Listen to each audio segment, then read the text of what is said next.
Let's start with string properties. String has important property immutability. It means that once a string is created, the elements within it cannot be changed or replaced. So let's see the example. Suppose S, uh, welcome to my course. And now if we just try this, see, welcome to my course. So now if we want to, let's try to change the, let's try to change the first letter.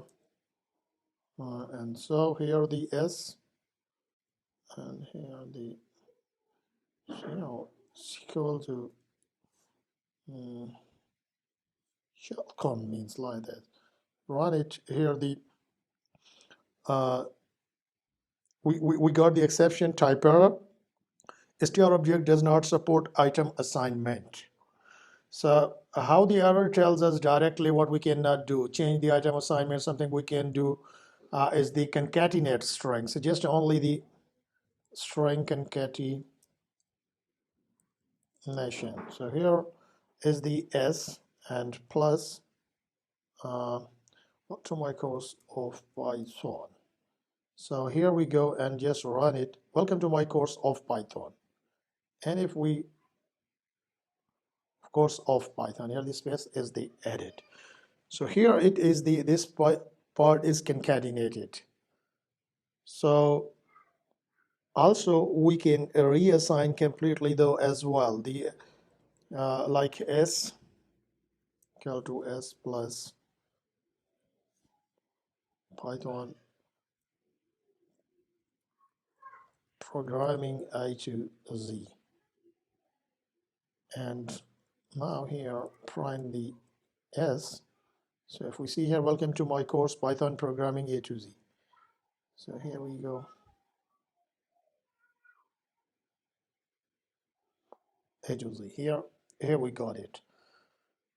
So also we can multiplication of string as well.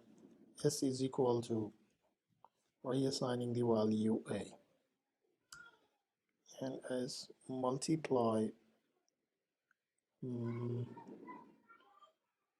by 10. So if you see here, this is 10 times multiply this S to this multiplication. So there is another thing which is the printing and formatting of the string.